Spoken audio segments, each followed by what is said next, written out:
36. Objection.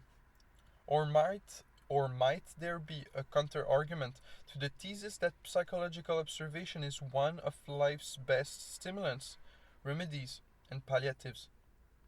Might one be so persuaded of the unpleasant consequences of this art as to intentionally divert the student's gaze from it? Indeed, a certain blind faith in the goodness of human nature, an inculcated aversion to dissecting human behavior, a kind of shame with respect to the naked soul, may really be more desirable for a man's overall happiness than the trait of psychological sharp-sightedness, which is helpful in isolated instances, and perhaps the belief in goodness, in virtuous men and actions, in an abundance of impersonal goodwill in the world, has made man better, in that it has made them less distrustful. If one imitates Plutarch of Chaeronea, AD 50 to 120, the purpose of his lives was to exemplify private virtue in the careers of great men. It's a note at the bottom of the page, number 2.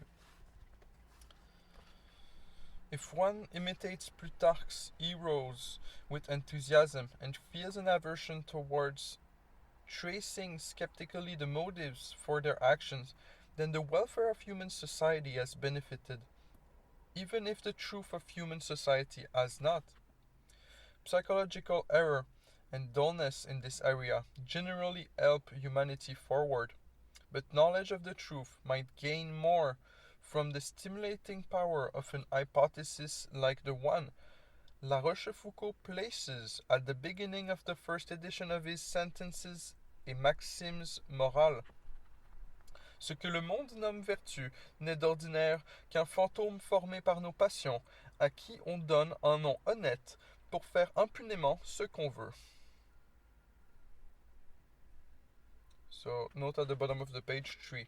That which men call virtue is usually no more than a phantom formed by our passion, to which one gives an honest name in order to do with impunity whatever one wishes.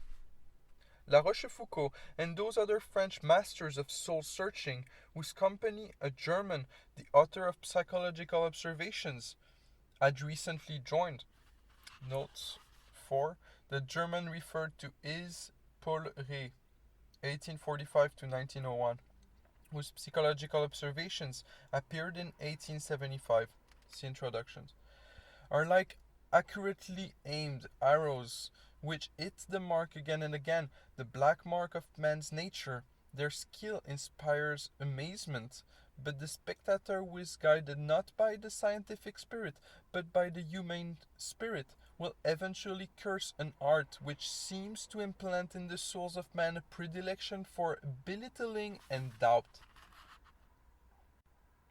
37. Nevertheless, however, the argument and counter-argument stand. The present condition of one certain single science has made necessary the awakening of moral observation, and mankind cannot be spared the horrible sight of the psychological operating table with its knives and forceps. For now that science rules, which asks after the origin and history of moral feelings, and which tries as it progresses to pose and solve the complicated sociological problems, the old philosophy doesn't even acknowledge such problems, and has always used meager excuses to avoid investigating the origin and history of moral feelings. We can survey the consequences very clearly. Many examples having proven how the errors of the greatest philosophers usually start from a false explanation of certain human actions and feelings. How an erroneous analysis of so-called selfless behavior, for example, can be the basis of false ethics, for whose sake religion and mythological confusion are then drawn in. And finally, how the shadows of these sad spirits also fall upon physics and the entire contemplation of the world. But if it is a fact that the superficiality of psychological observation has laid the most dangerous traps for human judgment and conclusions, and continue to lay them anew, Then, what we need now is a persistence in work that does not tire of piling stone upon stone, pebble upon pebble. We need a sober courage to do such humble work without shame and to defy any who disdain it. It is true that countless individual remarks about things human and all too human were first detected and stated in those social circles, which would make a every sort of sacrifice, not for scientific knowledge, but for a witty cockery. And because the scent of that old homeland, a very seductive scent, has attached itself almost inextricably to the whole genre of the moral maxim, the scientific man instinctively shows some suspicion towards this genre and its seriousness. But it suffices to point to the outcome. Already it is becoming clear that the most serious results grow up from the ground of psychological observation, which principle did one of the keenest and coolest thinkers, the author of the book on the origin of moral feelings, arrive at through his incisive and piercing analysis of human actions. The moral man, he says, stands no nearer to the intelligible metaphysical world than does the physical man. Note 5, paraphrased from Ray's book on the origin of moral feeling, which appeared in 1877. Perhaps, at some point in the future, this principle, grown hard and sharp by the hammer blow of historical knowledge, can serve as the axe laid to the root of man's metaphysical need. 6. See N26 to section 1. Whether more as a blessing than as a curse for the general welfare, who can say? In any event, it is a tenet with the most weighty consequences, fruitful and frightful at the same time, and seeing into the world with that double vision which all great insights have. 38. How beneficial. Let us table the question, then, of whether psychological observation brings more advantage or harm upon man. What is certain is that it is necessary, for science cannot do without it. Science, however, takes as little consideration of final purposes as does nature, just as nature sometimes brings about the most useful things without having wanted to. So too, true science, which is the imitation of nature in concepts, will sometimes, nay often, further man's benefit and welfare and achieve what is useful, but likewise without having wanted to. Whoever feels too wintry in the breeze of this kind of observation has perhaps too little fire in him. Let him look around meanwhile, and he will perceive diseases which require cold poultice, and men who are so moulded out of glowing spirit that they have great trouble in finding an atmosphere cold and biting enough for them anywhere. Moreover, as all overly earnest individuals and peoples have a need for frivolity, as others who are overly excitable and unstable occasionally need heavy, oppressive burdens for their health's sake, so should not we, the more intellectual man, in an age that is visibly being set aflame more and more, reach for all quenching and cooling means available to remain at least as steady, harmless, and moderate as we now are, and thus render service to this age at some future time as a mirror and self-reflection of itself. Paragraph 40. The super animal. Note 9. Das Webertier. The beast in us wants to be lied to. Morality is a white lie, to keep it from tearing us apart. Without the errors inherent in the postulates of morality, man would have remained an animal. But as it is, he has taken himself to be something higher, and has imposed stricter laws upon himself. He therefore has a hatred of those stages of man that remain closer to the animal stage, which explains why the slave used to be disdained as a non-human, a thing. 39. The fable of intelligible freedom. Note 7. In ancient Greece, Plato's world of ideas, as a model for the sensual world, was referred to as the intelligible world. intelligible freedom is the pure form of freedom, the idea of freedom. See the world as will and idea. Book 4, paragraph 55.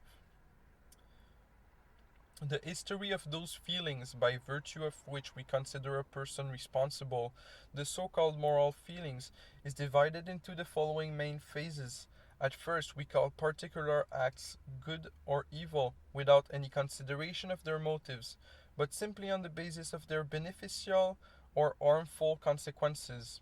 Soon, however, we forget the origin of these terms and imagine that the quality good or evil is inherent in the actions themselves, without consideration of their consequences. This is the same error language makes when calling the stone itself hard, the tree itself green. That is, we take the effect to be the cause. Then we assign the goodness or evil to the motives, and regard the acts themselves as morally ambiguous. We go even further and cease to give to the particular motive the predicate good or evil, but give it rather to the whole nature of a man. The motive grows out of him as the plant grows out of the earth. So we make man responsible in turn for the effects of his actions, then for his actions, then for his motives, and finally for his nature. Ultimately, we discover that his nature cannot be responsible either, in that it is itself an inevitable consequence, an outgrowth of the elements and influences of past and present things. That is, man cannot be made responsible for anything, neither for his nature, nor his motives, nor his actions, nor the effects of his actions. And thus we come to understand that the history of moral feelings is the history of an error called responsibility, which in turn rests on an error called freedom of the will. Schopenhauer, on the other hand, concluded as follows: because certain actions produce displeasure, sense of guilt, a responsibility must exist. For there would be no reason for this displeasure if not only all human actions occurred out of necessity, as they actually do, according to this philosopher's insight, but if man himself also acquired his entire nature out of the same necessity, which Schopenhauer denies. From the fact of man's displeasure, Schopenhauer thinks he can prove that man somehow must have had a freedom which did not determine his actions, but rather determined his nature. Freedom, that is, to be this way or the other, not to act this way or the other. According to Schopenhauer, operari, doing, the sphere of strict causality, necessity and lack of responsibility, follows from esse, being, the sphere of freedom and responsibility. The displeasure man feels seems to refer to operari. To this extent, it is erroneous, but in truth it refers to esse, which is the act of a free will, the primary cause of an individual's existence. Man becomes that which he wants to be. His volition precedes his existence. Ibid, Book 4, paragraph 65. Let's note 8. In this case, we are concluding falsely that we can deduce the justification, the rational admissibility of this displeasure from the fact that it exists. And from this false deduction, Schopenhauer arrives at his fantastic conclusion of so-called intelligible freedom. But displeasure after the deed need not be rational at all. In fact, it certainly is not rational, for it rests on the erroneous assumption that the deed did not have to follow necessarily. Thus, because he thinks he is free, but not because he is free, man feels remorse and the pangs of conscience. Furthermore, this displeasure is a habit that can be given up. Many men do not feel it at all, even after the same actions that cause many other men to feel it. Tied to the development of custom and culture, it is a very changeable thing, and present perhaps only within a relatively short period of world history. No one is responsible for his deeds, no one for his nature. To judge is to be unjust. This is also true when the individual judges himself. The tenet is as bright as sunlight, and yet everyone prefers to walk back into the shadow and untruth for fear of the consequences. The unchangeable character. In the strict sense, it is not true that one's character is unchangeable. Rather, this popular tenet, note 10, cf. Aristotle, Nicomachean Ethics, 613-1. The several kinds of character are bestowed by nature, or Heraclitus, character is destiny. Rather, this popular tenet means only that during a man's short life, the motives affecting him cannot normally cut deeply enough to destroy the imprinted writing of many millennia. If a man 80,000 years old were conceivable, his character would in fact be absolutely variable, so that out of him, little by little, an abundance of different individuals would develop. The brevity of human life misleads us to many an erroneous assertion about the qualities of man. 42. Morality and the ordering of the good. The accepted hierarchy of the good, based on how a low, higher, or most high egoism desires that thing or the other, decides today about morality or immorality. To prefer a low good, sensual pleasure, for example, to one esteemed higher, health, for example, is taken for immoral. Likewise, to prefer comfort to freedom. The hierarchy of the goods, however, is not fixed and identical at all times. If someone prefers revenge to justice, he is moral by the standard of an earlier culture, yet by the standard of the present culture he is immoral. Immoral, then, indicates that someone has not felt, or not felt strongly enough, the higher, finer, more spiritual motives which the new culture of the time has brought with it. It indicates a backward nature, but only in degree. The hierarchy itself is not established or changed from the point of view of morality. Nevertheless, an action is judged moral or immoral according to the prevailing determination.